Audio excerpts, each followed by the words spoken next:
I'm so excited. I'm always so excited. But today, my guest today is a creator. He is a performer across all mediums. Last seen pre pandemic, he was making his Broadway debut in Hamilton. Please welcome Preston Mui. What kind of Asian are you?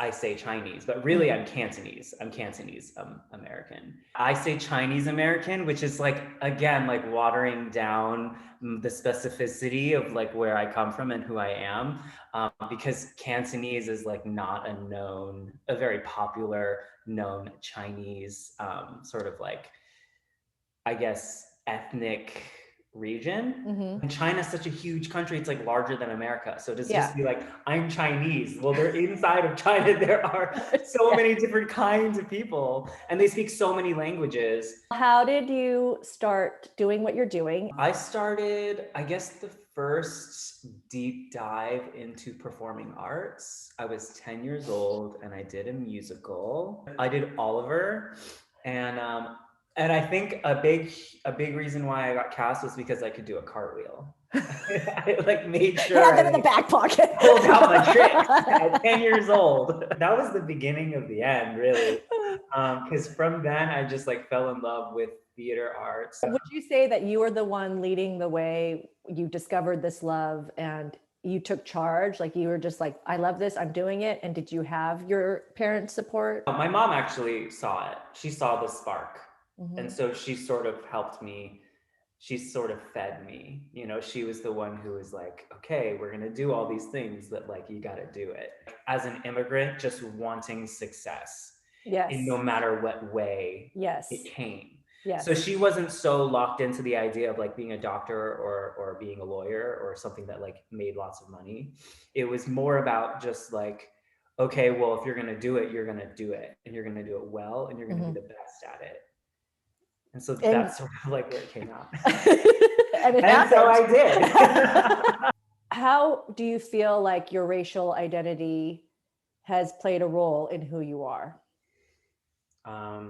I think it was honestly probably the biggest. It's probably shaped me the most.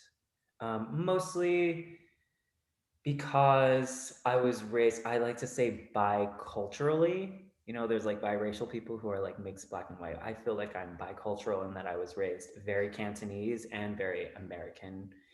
Inside of the home, my Cantonese roots were so like grounded. Mm-hmm. They were really strong.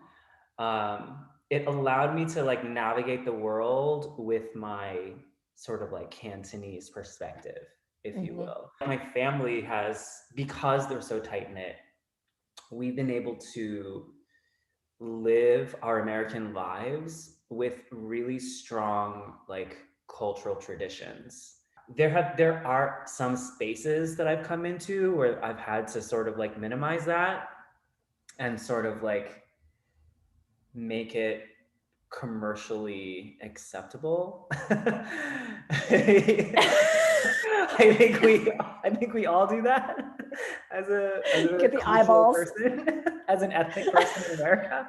Yeah. So when did you feel like you were aware of that? The first time someone said, "Ew, that smelled bad," the food at lunch, when I think it was 5th grade, so what is that, like 10 or 11? I transferred to like a private school, which was like predominantly white. And that was the first time where I felt like, oh, maybe I need to like not eat so free. Like I started to eat my food a little faster. Because I was like, I'm still eating this. Like, I'm not going to ask for a sandwich because that was disgusting. But I would like eat it like quickly or like, you know, like underneath the lid. Yes. And then most of my life in like Hollywood, my my LA career, I felt like that's such a weird, that's like my hot button because that space is the first time it made me question my identity. I always thought being myself was something that I could celebrate, But then in Hollywood, it kind of didn't feel like that. Or I guess people were telling me that I shouldn't.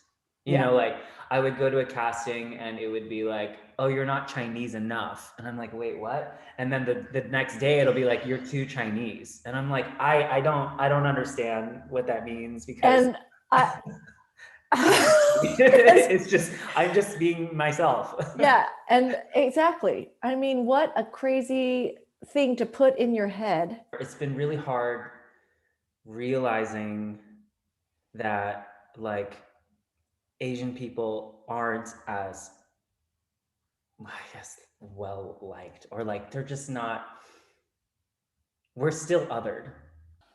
It's really hard when you're fighting too for justice for everyone, but even inside of that fight, it still feels like Asian people are on the bottom of that list. And we're all fighting the same fight. Mm-hmm. We're fighting the same system. Like I've had my cries and I've had my like depression about it. And like I'm like channeling it in like my creative, in my creatives. So let's talk about this. Mm-hmm. This is Preston's and his sister's company, Mm-hmm. which I was going to call like a lifestyle brand. We really wanted to start this company to honor our grandfather. Homemade Dough was the name of his restaurant, a Chinese restaurant that he had. And so for us, like food is like a symbol for family and like abundance and love. And so we wanted to honor him and use his restaurant's name. And it's just like it's a way for us to connect to our roots and to like continue to pass on the information of our heritage. I did want to talk about the dynasties too. Basically, it's an all Asian female burlesque cabaret group. And it started because I was doing research. No, I went to a fundraiser in San Francisco with my family, and this group, this senior citizen group performed called the Grant Street Follies. They're all Asian. These women in the group used to perform in the nightclubs in Chinatown between like 1935 to 1955 when they closed down. Mm-hmm. And so they like basically like, they're the pioneers for Asian American performers in America. I wanted to create and claim space for Asian American women to be highlighted. Because of tokenism, there's only ever one on a job. The tokenism like really fucked me up, basically. Mm-hmm. Because I was like, well, somebody else is successful, someone was already doing it, so like what else? There's nothing for me to do. I've like gone into meetings with managers and they're like, we already have an Asian person who's like, you know, a successful one. It would be like a conflict of interest. When there's only one, it's like you are suddenly the representative. Mm-hmm. And unfortunately, the way things are in the industry in Hollywood, you become a caricature of mm-hmm. what it is to be the token Asian. 100%. The best thing for me is that one of the girls, she recently reached out to me, and this is going to make me emotional. She said, thank you for including me in this group, because if it wasn't for you and the power of the group, I wouldn't have been able to own my own Asianness even. If there's one thing in this world that I want, is just for Asian people to feel empowered by what I've been able to create. And if I can't do it, because I'm not in politics, but I'm in entertainment. And so if I need to get to a position where I can create more work and give more opportunity to the Asian American community, I will. That's it. Get your pens, homemade-dough.co. Yes. We'll put it up for everybody. Homemade dough actually means delicious when you say it. I'm so proud of you. If you didn't know that, now you do. The stalker.